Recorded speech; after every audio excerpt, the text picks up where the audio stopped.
ધોરણ 11 કોમર્સ, વિષય અર્થશાસ્ત્ર, પ્રકરણ 3 માંગ. અગાઉના વિડીયોની અંદર આપણે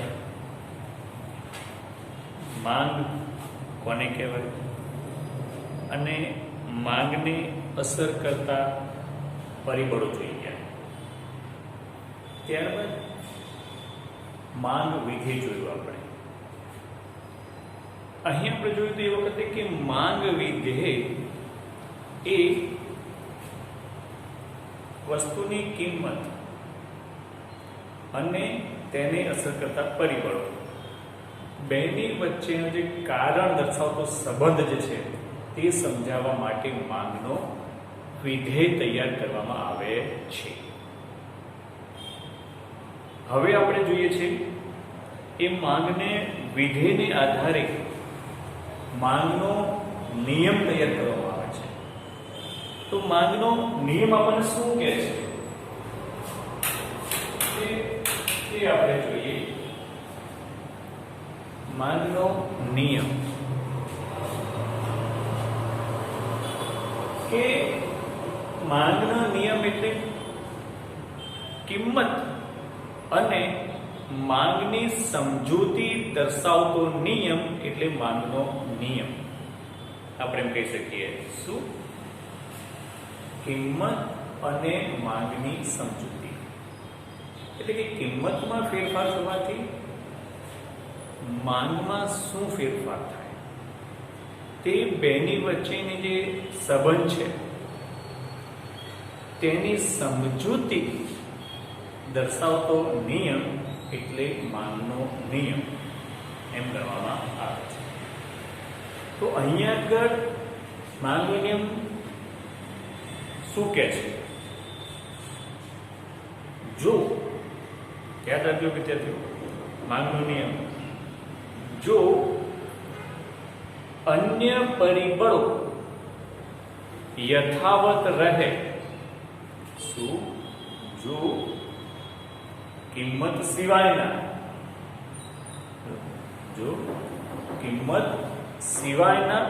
અન્ય પરિબળો યથાવત રહે તો વસ્તુની કિંમતમાં જો ઘટાડો થાય તો માંગનું વિસ્તરણ થાય છે અને વસ્તુની કિંમતમાં વધારો થાય તો માંગનું સંકોચન થાય છે. શું? ફરી એક વાર કહું તમને, ફરીથી યાદ રાખી લેજો.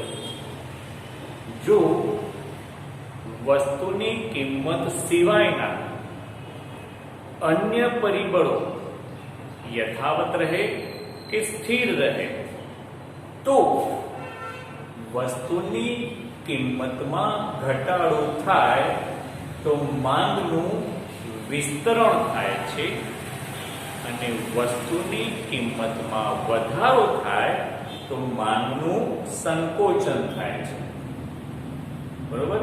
મેં તમને પહેલા પણ કીધું હતું, જ્યારે કિંમત શબ્દ આવે ને ત્યારે વિસ્તરણ અને સંકોચન યાદ રાખવાનું છે.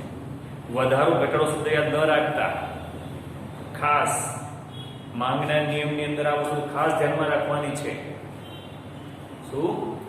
કે કિંમત હોય ત્યારે વિસ્તરણ અને સંકોચન આવવું જોઈએ. બરોબર?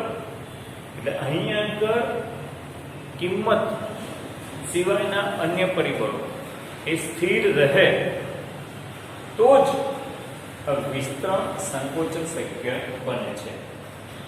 એના માટે આ માંગનો નિયમ એ કયા પરિબળોની અંદર લાગુ પડે એના માટેની કેટલીક ધારણાઓ રજૂ કરવામાં આવી છે. એ કઈ ધારણા છે? શું? તો માંગના નિયમ આવે યાદ રાખો. પહેલા શું? કિંમત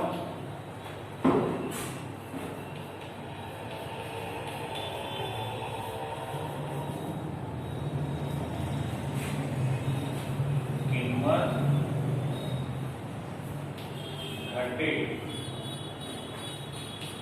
તો માંગનું વિસ્તરણ ની કિંમત વધે તો માંગનું સંકોચન. આ વસ્તુ ખાસ યાદ રાખી લેવાની છે. શું કે કિંમત ઘટે તો માંગનું વિસ્તરણ થાય અને કિંમત વધે તો માંગનું સંકોચન થાય. એના માટેની ધારણા બાંધવામાં આવે છે. તો એ ધારણા શું કહે છે કે પહેલી ધારણા છે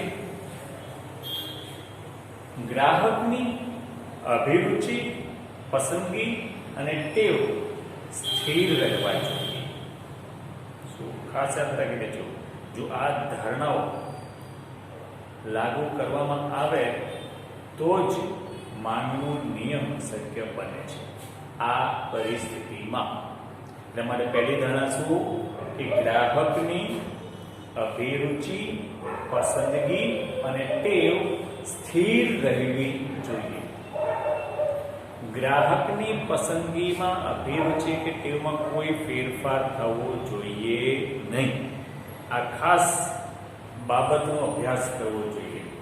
ખાસ આ બાબત ધ્યાનમાં લેવી જોઈએ. બીજી છે કે ગ્રાહકની આવક એટલે કે વ્યક્તિની આવક પણ સ્થિર રહેવી જોઈએ. વ્યક્તિની આવકમાં ફેરફાર થવો જોઈએ નહીં, તો જ આ વસ્તુ શક્ય બનશે. ત્યારબાદ અવેજી વસ્તુ અને પૂરક વસ્તુની કિંમતમાં પણ કોઈ ફેરફાર થવો જોઈએ નહીં. શું અવેજી વસ્તુ હોય કે પૂરક વસ્તુ હોય, બંનેની કિંમતમાં કોઈ ફેરફાર થવો જોઈએ નહીં. બંને કિંમતો તેની જ રહેવી જોઈએ, એટલે કે બંને કિંમતો સ્થિર રહેવી જોઈએ, તો જ આ માંગનો નિયમ સાબિત થશે. ત્યારબાદ ભવિષ્યની કિંમત અંગેની કોઈ અટકળો હોવી જોઈએ નહીં. માત્ર વર્તમાનની કિંમત જ ધ્યાનમાં રાખવાની. ભવિષ્યમાં શું થવાનું છે, કિંમત વધવાની છે કે કિંમત ઘટવાની છે, એને કોઈ અટકળ વર્તમાનમાં હોવી જોઈએ નહીં. માત્ર વર્તમાનમાં વર્તમાન કિંમત જ ધ્યાનમાં લેવાની જોઈએ. ત્યારબાદ ભવિષ્યની કિંમતો સિવાય પણ વસ્તીનું પ્રમાણ સ્થિર રહેવું જોઈએ. એટલે કે વસ્તીમાં વધારો કે ઘટાડો થવો જોઈએ નહીં.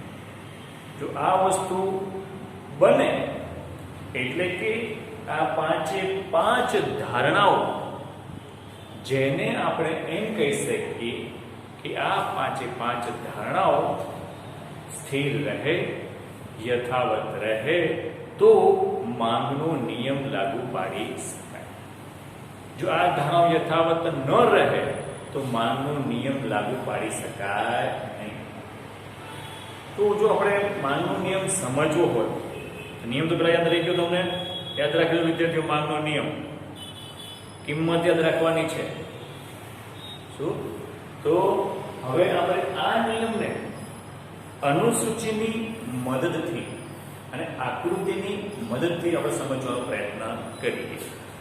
અનુસૂચિ અને આકૃતિ દોરો.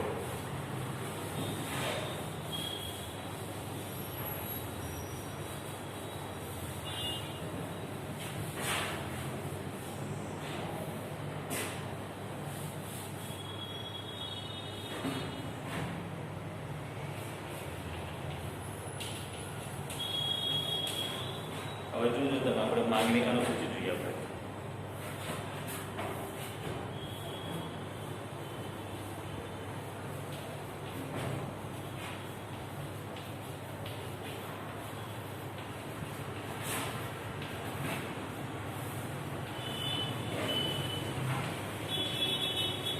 માંગની અનુસૂચિ અને આકૃતિ દ્વારા આપણે આ નિયમ સમજવાનો પ્રયત્ન કરીએ. તો પહેલા અનુસૂચિ.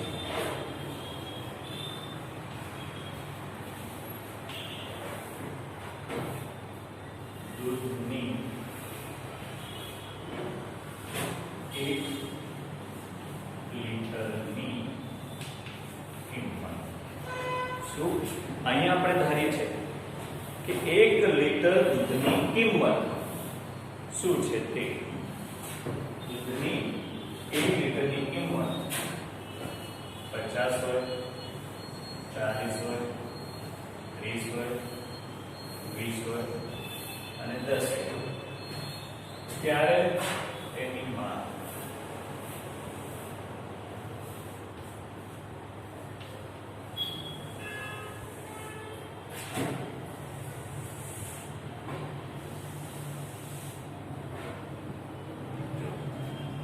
બરોબર. ત્યારે માંગ કેવી હોય કે જ્યારે નિયમ અનુસાર જોઈએ આપણે કે વસ્તુની કિંમત વધારે હોય તો પેલા જોતા પડે વસ્તુની કિંમત વધારે હોય ત્યારે તેની માંગ ઓછી હોય છે કે 1 લીટર છે. પછી વસ્તુની કિંમત ઘટે છે એટલે કે 50 થી ઘટીને 40 આવે છે તો માંગમાં વધારો થાય, 2 લીટરની માંગ થાય. અને જો વસ્તુની કિંમત હજી પણ ઘટી 40 થી ઘટીને 30 આવે તો માંગ 3 લીટર થવાની શક્યતા છે. અને એની કિંમત હજી ઘટીને 30 થી ઘટીને 20 આવે તો 4 લીટર માંગ થવાની શક્યતા રહે છે. અને કિંમત જ્યારે 10 આવે તો 5 લીટર માંગ થવાની શક્યતા રહે છે. તો આ અનુસૂચિ ઉપરથી આપણે એટલું તો જોઈ શકીએ છીએ, બરોબર. તો તમે જુઓ જે આપણા નિયમ મુજબ શું આપણો નિયમ જે કહે છે એ પ્રમાણે કે વસ્તુની કિંમત જ્યારે વધારે હોય ત્યારે માંગનું સંકોચન ને વસ્તુની કિંમત ઘટતી જાય ત્યારે માંગનું વિસ્તરણ થાય. તો જુઓ તમે જોઈ શકો છો અહીંયા જો કિંમત જ્યારે ઘટતી જાય તો અહીંયા જો માંગ વધે એને શું કહેવાય? વિસ્તરણ. ખ્યાલ આવ્યો વિદ્યાર્થીઓ? બરોબર. તો એનાથી ઉલટું જો તમે કે જ્યારે કિંમત વધતી જાય એટલે કે કિંમત 10, 20, 30, 40 વધે છે તો ત્યારે માંગનું સંકોચન થતું જાય. ખ્યાલ આવ્યો? એટલે આની ઉપરથી માત્ર કિંમતમાં ફેરફાર થાય, અન્ય પરિબળોમાં કોઈ ફેરફાર થતો નથી, માત્ર કિંમતમાં જ ફેરફાર થાય છે.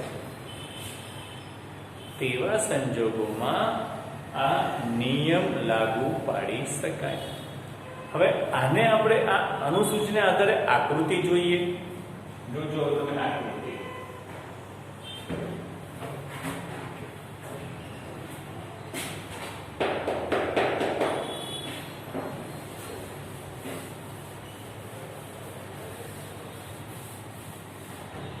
આને અનુસૂચિ કહેવાય. વિદ્યાર્થીઓ યાદ રાખી લેજો. આ આંકડાકીય માહિતી હોય, આંકડાકીય માહિતીને અનુસૂચિ તરીકે ઓળખાય છે અને આ જ અનુસૂચિ ઉપરથી આકૃતિ બનાવવામાં આવે છે. તો હવે આકૃતિ જોઈએ.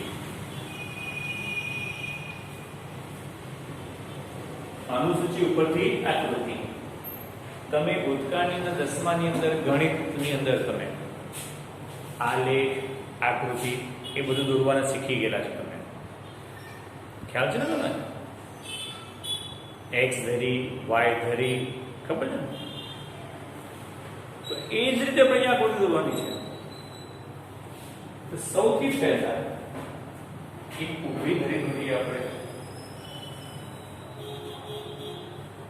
જેને આપણે વાય તરીકે ઓળખીએ છીએ. વાય. બીજી આડી ધરી દોરીએ આપણે,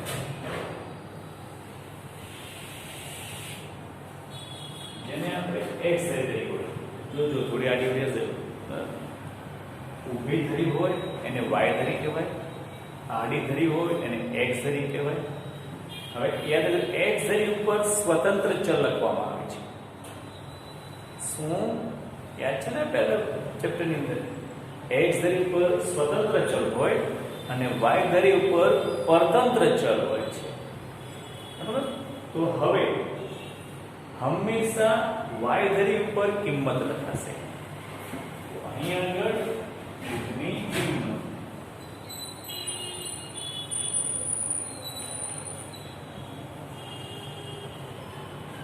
આ દૂધની કિંમત અહીંયા કઈ છે? 3. અહીંયા 0 હોય 10 20 30 40 50 60, બરોબર? ઊભી ધરી y ધરી એની પર દૂધની કિંમત, આડી ધરી x ધરી પર એની ઉપર દૂધની માપ. તો નીચે લખીએ આપણે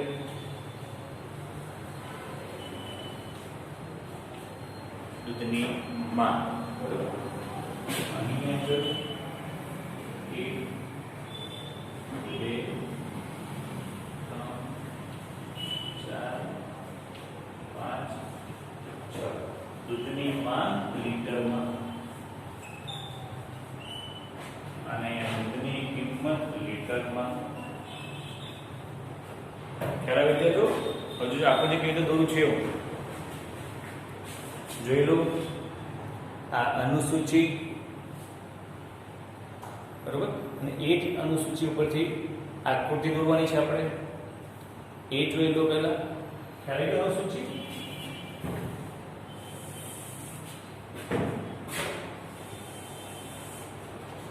બરોબર? હવે આકૃતિ તમે જોજો, જેને 50 રૂપિયા કિંમત છે, બરોબર? ત્યારે માંગ કેટલી છે? 1 લીટરની. તો એનો બિંદુ ક્યાં આવશે? એટલે 50 રૂપિયા કિંમત છે, બરોબર? આગળ 50 રૂપિયા લીટર માંગે 1 લીટર. તો અહીંથી બંને બિંદુ એકબીજાને છેદે. આને આમ ઊભું જાય અને આડું. તો અહીંથી સીધું ઊભું જાય અને આડું આવે તો અહીંયા બિંદુ બને. અહીંયા બિંદુ બને, દેખાય છે? બરોબર? હવે નીચે 40 રૂપિયા કિંમત છે, તેની માંગ છે 2 લીટરની. તો 40 રૂપિયા અહીંયા છે, 2 લીટર આને સીધી જવી જોઈએ અને 40 ને છે. તો એ સીધી જાય તો એ આવશે અહીંયા.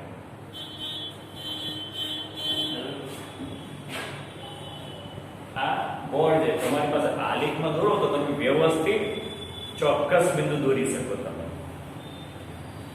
ખ્યાલ? અહીંયા બોર્ડ ઉપર જે તમે જો આલેખ ઉપર જશો તો તમે વ્યવસ્થિત દોરી શકશો. હવે 30 રૂપિયા કિંમત છે, એ 3 માંગ છે. તો અહીંયા 30 હોય તો સાને સીધું જવા દેવાનું અને આને બીજું. દેખાય છે ને બિંદુ? બરોબર? ખ્યાલ આવ્યો? ત્યારે 20 રૂપિયામાં કિંમત છે, ત્યારે માંગ 4 લીટરની છે. તો 20 રૂપિયા કિંમત અહીંયા આગળ સીધા જઈએ તો અહીંયા 4 લીટર અહીંયા આવે, તો અહીંયા આગળ બિંદુ. બરોબર? જ્યારે 10 રૂપિયા કિંમત છે ત્યારે 5 લીટરની માંગ છે. તો આ 10 રૂપિયા સીધા જઈએ 5 અહીંયા આગળ આવશે. જો વિદ્યાર્થીઓ ખ્યાલ આવ્યો તમને કેવી રીતે મેં બિંદુઓ દોર્યા? કિંમત અને માંગ. કિંમત જો ઊભી ધરી પર આપી છે તેની લીટે આડી દોરતા જવાનું અને માંગ જે આપે તેની ઊભી લીટી દોરતા જવાનું. જ્યાં બંને એકબીજાને છેદે ત્યાં આગળ બિંદુ બને. બરોબર? હવે અહીં આગળ દરેક બિંદુને આપણે જોડી દેવાના. દરેક બિંદુ એકબીજામાંથી પસાર થાય એટલે જોડી દેવાના. ખ્યાલ આવ્યો? બરોબર? જે પહેલી શરૂઆત થઈ ને એને એ બિંદુ કહેવાય. એ અહીંથી શરૂઆત થઈ, પછીના બિંદુને બી, પછી સી, પછી ડી અને ઈ. ખ્યાલ આવ્યો? આ થઈ માંગ રેખા, બરાબર? આને કહેવાય ડી. ડી એટલે ડિમાન્ડ, માંગ રેખા. ખબર પડી? પહેલા અનુસૂચિ, અનુસૂચિ ઉપરથી આકૃતિ, બરાબર? અને આકૃતિમાં દરેક બિંદુને એકબીજા સાથે જોડી દેવાના, ખ્યાલ? અને એના ઉપરથી આપણે આકૃતિ બનાવવાની. એ આકૃતિને કહેવાય ડિમાન્ડ એટલે કે માંગ રેખા. ખબર પડી? તો અહીંયા તમે જોઈ શકો છો આપણે કે આ અનુસૂચિ ઉપરથી આકૃતિ દોરી આપણે. તો હવે જો અહીંયા આગળ હું તમને બે વાક્ય કહું છું, આ માંગ રેખાનો ઢાળ જે બિંદુ શરૂઆત થાય છે અને છેલ્લું બિંદુ ક્યાં આવે છે તે સુધી જોવાનું છે આપણે, બરોબર? એને માંગ રેખાનો ઢાળ કહીએ આપણે. તો આ માંગ રેખાનો ઢાળ ડાબી બાજુથી શરૂ થાય છે અને જમણી બાજુ નીચેની તરફ જાય છે. જો ડાબી બાજુથી શરૂ થઈને જમણી બાજુ નીચેની તરફ જાય છે, તેને ધન ઢાળ વાળી રેખા તરીકે ઓળખવામાં આવે છે. શું? માંગ રેખાનો ઢાળ ધન ઢાળ હોય છે. ખ્યાલ આવ્યો? શું? એટલે બીજા શબ્દોમાં કેવું હોય તો જે રેખા ડાબી બાજુ ઉપરથી જમણી બાજુ નીચેની તરફ જતી હોય તેવી રેખાને ધન ઢાળ વાળી રેખા તરીકે ઓળખવામાં આવે છે. ખ્યાલ આવ્યો વિદ્યાર્થીઓ? બરોબર? તો માંગ રેખાનો ઢાળ કેવો હોય છે? ધન ઢાળ હોય છે. અને બીજું યાદ રાખવાનું છે, કિંમત અને માંગ વચ્ચે કેવો સંબંધ છે? વ્યસ્ત સંબંધ છે. આ બે વસ્તુ ખાસ યાદ રાખવાની કે માંગ રેખાનો ઢાળ કેવો હોય? ધન ઢાળ વાળી રેખા હોય.